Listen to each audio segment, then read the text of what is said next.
नमस्कार, आप देख रहे हैं रॉयल बुलेटिन। आज विजन इंडिया कार्यक्रम का आयोजन हुआ। कार्यक्रम के दौरान समाजवादी पार्टी के राष्ट्रीय अध्यक्ष अखिलेश यादव ने आर्टिफिशियल इंटेलिजेंस यानी एआई के बढ़ते इस्तेमाल और उसके संभावित दुरुपयोग को लेकर गंभीर चिंता जताई। उन्होंने कहा कि तकनीक का उपयोग जहां विकास के लिए जरूरी है, वहीं इसका मिसयूज समाज और नागरिकों की निजता के लिए बड़ी समस्या बनता जा रहा है।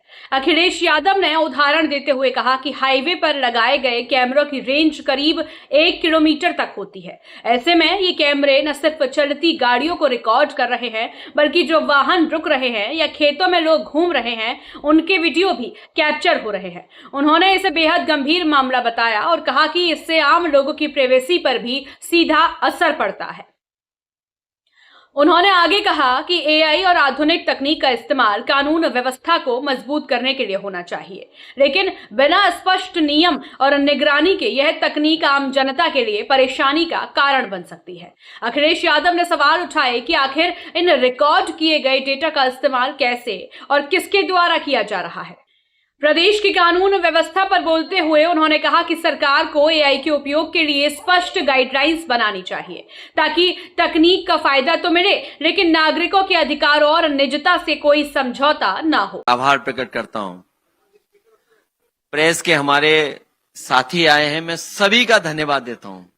मैं बहुत आभार प्रकट करता हूं कि इस कार्यक्रम में विजन इंडिया न्यू इंडिया के कार्यक्रम में आप लोग हमसे मिलने आए। मुझे मौका मिला है आपसे मिलने का। आज हैदराबाद में एआई को लेकर के हम लोगों ने एक्सपर्ट्स के साथ चर्चा की। मैं एक्सपर्ट्स का धन्यवाद देता हूं और जो डेलीगेट्स आए थे इसके अंदर, उन सभी का मैं बहुत बहुत धन्यवाद और आभार प्रकट करता हूं। जो बात एक्सपर्ट्स की और डेलीगेट्स की आई, उन बातों को सोच के समझ करके हम लोग एआई टेक्नोलॉजी को कैसे और बेहतर इस्तेमाल करें, फार्मर्स के लिए, हमारे इंफ्रास्ट्रक्चर के लिए, जो हमारे शहर बड़े होते जा रहे हैं, अर्बनाइजेशन, उसमें कैसे और बेहतर इस्तेमाल करें, लोगों को सुविधा मिले। हेल्थ सेक्टर में बहुत यूज हो सकता है। जॉब्स अपॉर्चुनिटीज नई तरीके से बनेंगी तो नई तरीके से हमें पढ़ाई के और कोर्सेज और पढ़ाई को कैसे हम आगे बढ़ाएं, उन सभी चीजों पर बहुत महत्वपूर्ण सुझाव आए हैं। शहर का सॉलिड वेस्ट मैनेजमेंट कैसे ठीक हो, ट्रैफिक सिस्टम कैसे बेहतर हो, हमारा इलेक्ट्रिसिटी को कैसे बेहतर किया जाए, वाटर मैनेजमेंट कैसे हो, एयर क्वालिटी को कैसे बेहतर करें, आपके रिवर्स को लेकर के बहुत सारे इश्यूज हैं, वेस्ट वाटर ट्रीटमेंट है, उन इश्यूज को कैसे रिजॉल्व करें। तो बहुत सारे सुझाव आए हैं। पुलिसिंग को लेकर के सुझाव हैं, क्योंकि क्राइम को कंट्रोल करना, क्राइम प्रेडिक्ट करना और उससे लोगों को बचाना और समय पे उनकी मदद करना, ये बहुत चैलेंज है। इसी तरह स्वास्थ्य को लेकर के हेल्थ सेक्टर में भी बहुत सारे चैलेंजेस हैं। मैं समझता हूं एआई टेक्नोलॉजी और एक्सपर्ट्स लोग मिलकर के और सरकारें मिलकर के लोगों को और सुविधा और मदद कर सकते हैं। हम तो एक ही बात कह सकते हैं, जिससे हो सबकी भलाई, जिससे हो सबकी भलाई, वही है सच्चा एआई। और इधर क्योंकि राजनीति में हम लोग बहुत सारी निगेटिविटी देखते हैं, काश एआई कुछ सालों में ऐसा मानसिक और सामाजिक बदलाव लाए कि एआई के रियल ह्यूमन इमोशन और रिलेशन को ऐसा डेवलप करें कि हमारे इंसानी सोच को पॉजिटिव बना दे, हमारे नजरिए को बदल दे, हमारी नजरिया ऐसा हो कि हम कोई भेदभाव न करें। एआई कुछ वर्षों में एक ऐसा डेवलप हो कि हमारी सोच पॉजिटिव हो जाए, हमारे नजरिए में कोई भेदभाव न हो, किसी तरह का जाति का, धर्म का भेदभाव न हो, हम किसी का शोषण न कर सकें, हम किसी पीड़ित को दुखी न कर सकें, हम किसी को अपमानित न कर सकें। ये ऐसा उम्मीद है कि कुछ सालों में एआई डेवलप होकर के हम सबको एक अच्छा रास्ता दिखाएंगे। वहीं इस एआई का जितना यूज है, हम मिसयूज कैसे बचे मिसयूज से। इधर एआई के माध्यम से हम लोगों ने देखा, क्योंकि अगर आप पे इंफॉर्मेशन है तो आप स्मार्टली उसका इस्तेमाल करते हैं। और अभी एक ही एयरलाइंस में कुछ दिनों में टिकट कितने महंगे हो गए। लगता ही है कि एआई की वजह से उन्हें जानकारी होगी कि किस फ्लाइट में कितनी बुकिंग है, उसी हिसाब से हम और उसको महंगा कर दें। हमारे पासवर्ड सुरक्षित नहीं है। यूपी जैसे स्टेट में सबसे ज्यादा साइबर फ्रॉड्स हैं, सबसे ज्यादा पैसा लोगों का वसूला जा रहा है, और केवल आम आदमी का नहीं वसूला जा रहा है। आईएएस अधिकारी हैं, जजेस हैं, बिजनेसमैन हैं, उनके पैसे वसूले जा रहे हैं। आज साइबर फ्रॉड्स में, साइबर क्राइम में उत्तर प्रदेश सबसे नंबर 1 है। ऑनलाइन स्कैम्स बढ़ते चले जा रहे हैं। इधर देखते हैं पॉलिटिकल और अन्य प्लेटफॉर्म से डीप फेक और एआई जनरेटेड वीडियोस का गलत इस्तेमाल हो रहा है। अभी हाईवे की एक न्यूज यूपी में आई। हमारा एक्सप्रेस वे है, वहां के सीसीटीवी कैमरे की जो रेंज है वो 1 किलोमीटर की थी, और 1 किलोमीटर की रेंज की वजह से वो गाड़ियों के अंदर के वीडियो बना सकते थे। जो लोग खेत में आ रहे हैं उनके वीडियो बना सकते थे। बहुत सारे खराब वीडियोस बना करके उन्होंने रिकॉर्ड कर रखा था। कई लोगों से पैसे वसूल सकते हैं। तो ये तमाम चीजें हैं, वही हमें सुविधा मिलती है, ट्रैफिक मैनेजमेंट में है, और तमाम इश्यूज हैं जिनको लेकर के हमारी चर्चा हुई। हमें उम्मीद है कि जब समाजवादी सरकार उत्तर प्रदेश में होगी, हम लोग एआई का बेहतर इस्तेमाल कर करके लोगों को लाभ पहुंचाने का काम करेंगे।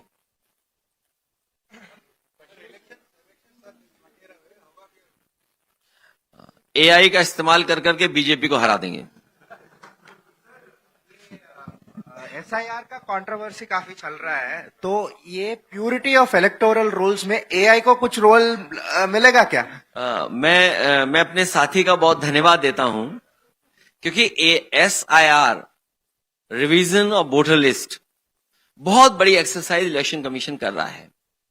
और यूपी जैसा स्टेट जहां आबादी सबसे ज्यादा है, सरकार बोलती है 25 करोड़ लोग हैं, और 25 करोड़ लोगों में सरकार ये स्वीकार कर रही है कि 3 करोड़ वोट कटने जा रहा है।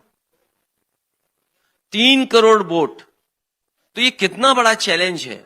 और जो वो टेक्नोलॉजी इस्तेमाल कर रहे हैं, जो उन्होंने मैपिंग ऐप बनाया है, तो वो मैपिंग ऐप और जो उसके अंदर डेटा आ रहा है, और जो डेटा पहले से है जिससे मैपिंग कर रहे हैं, ये कहीं ना कहीं कुछ फर्क नजर आ रहा है, जिसकी वजह से 3 करोड़ वोट जा रहे हैं हमारे। हालांकि हम लोगों ने पार्लियामेंट के सामने भी और पार्लियामेंट के अंदर भी ये बात कही कि बीजेपी इतनी होशियार पार्टी है कि टेक्नोलॉजी का इस्तेमाल करके कभी किसी कंपनी ने इलेक्ट्रल बॉन्ड दिए थे उन्हें, उसी कंपनी का लगता है ऐप है। तो अगर ऐप बनाया होगा तो ऐप बनाने वाले को पता है ना कि डेटा कहां जा रहा है।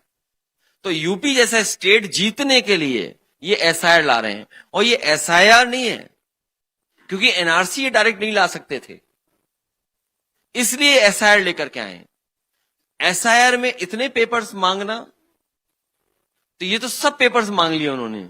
तो एक तरीके से उत्तर प्रदेश में एनआरसी कर रहे हैं लोग, और एसआईआर से चुनाव जीतना चाहते हैं। मैपिंग ऐप से हमारे वोट काटना चाहते हैं, और तब कर रहे हैं जब बीएलओस को ट्रेन नहीं किया आपने। क्योंकि बीएलओस अगर ट्रेन नहीं होंगे तो बीएलए भी हमारे कुछ तो जानकार हैं, कुछ नहीं जानते हैं। मैंने देखा है कई जगह, और जो यूपी के बारे में पता लगा है कि जो बीएलओस बनाए हैं, पहले तो ट्रेनिंग नहीं दी तो उनको टेक्नोलॉजी हाथ में दे दी। हाथ में टेक्नोलॉजी देने की वजह से ये हुआ कि उनका पूरा घर परिवार जिम्मेदारी निभा रहा है वोट बनवाने में। उनका बेटा है, उनके परिवार का कोई सदस्य है जो टेक्नोलॉजी को समझता है, उसका साथ लेकर के तब वोटर लिस्ट ठीक हो पा रही है। तो टेक्नोलॉजी का इस्तेमाल कर करके इलेक्शन कमीशन को वोट बनाना चाहिए सबका। इलेक्शन कमीशन की जिम्मेदारी है कि किसी का वोट कटे नहीं, लेकिन बीजेपी की वजह से इलेक्शन कमीशन वोट बनाने से ज्यादा वोट कटवाना चाहता है। हमारी सुप्रीम कोर्ट एक मदद और कर दे, क्योंकि ये तो हैदराबाद और आप लोग सब बहुत टेक्नोलॉजी और चीजों को सब समझते हैं। आधार नकली न बने। हमारी सरकार ये मदद करे, इलेक्शन कमीशन ही मदद करे कि आधार नकली न बने। जिस तरीके से कई बैंक्स के क्रेडिट कार्ड या डेबिट कार्ड ऐसे बनते हैं मेटल के, जो आप नकली नहीं बना सकते। तो जब सरकार ने आधार पे इतना पैसा खर्च किया है, इलेक्शन कमीशन इतना खर्च कर रही है अपने वोटर आईडी के लिए, और हर स्टेट गवर्नमेंट किसी न किसी कार्ड को बनाने के लिए खर्च करती है पैसा, मेडिकल का है या किसी स्कीम का है, तो मेरा तो यही सबमिशन होगा और अपील होगी कि सरकार एक ऐसा मेटल कार्ड बनाए जिससे कि कोई भी नकल ना कर सके। और फिर आधार को क्यों नहीं जोड़ रहे हैं वोटर लिस्ट से? आपके रेटिना का इमेजेस हैं, आपके फिंगरप्रिंट्स हैं, तो इसका मतलब यह है कि कोई ना कोई ऐसी बात है, एनआरसी करना चाहते हैं, इसीलिए फिंगरप्रिंट्स का इस्तेमाल नहीं करना चाहते हैं। रेटिना की आपकी इमेजेस हैं, तो इलेक्शन कमीशन कब ऐसा कार्ड बनाएगी, सरकार कब ऐसा कार्ड बनाएंगे जो दोबारा नकली ना बन सके।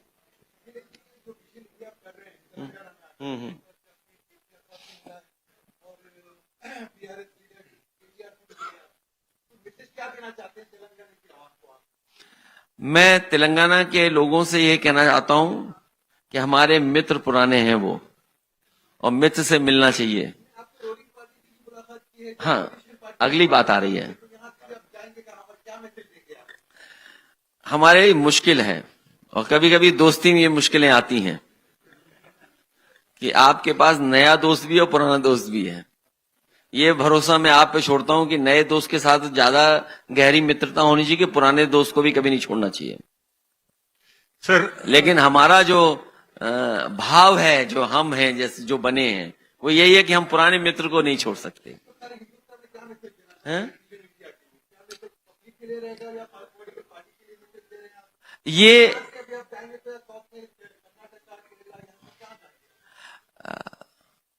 हमारे विजन इंडिया का और इस प्रोग्राम का मैसेज यही है कि डिवीजन की पॉलिटिक्स नहीं हो।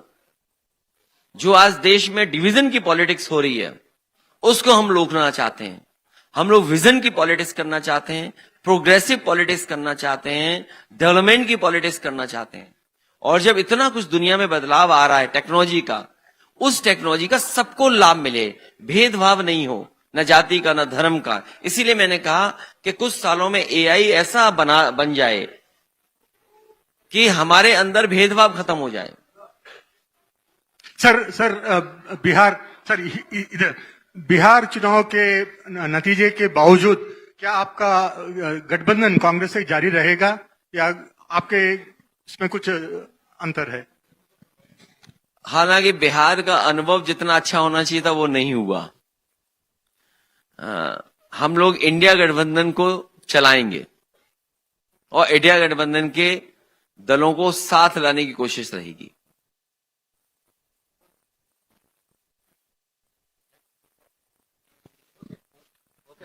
Thank you. अरे ये तो बहुत अच्छी बात है। नहीं, बिल्कुल हम इसीलिए कोशिश कर रहे हैं कि बहुत सी चीजों को जाने, सीखें, समझें, और जो पहले हम लोगों ने किया वो और बेहतर करके दिखाएं यूपी में।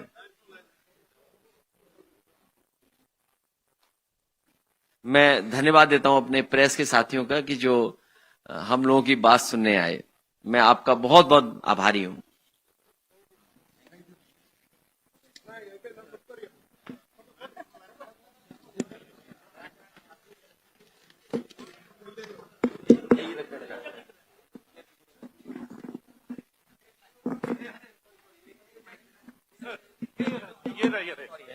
ये मैं प्रकाश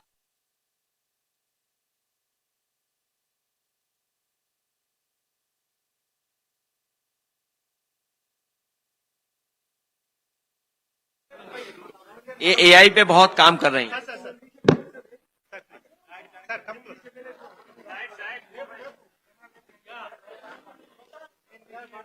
अखिलेश यादव का यह बयान अब राजनीतिक गलियारों में चर्चा का विषय बन गया है। अखिलेश यादव की चिंता पर आपका क्या कहना है, कमेंट में जरूर बताइए और रॉयल बुलेटिन चैनल को सब्सक्राइब करना मत भूलिएगा।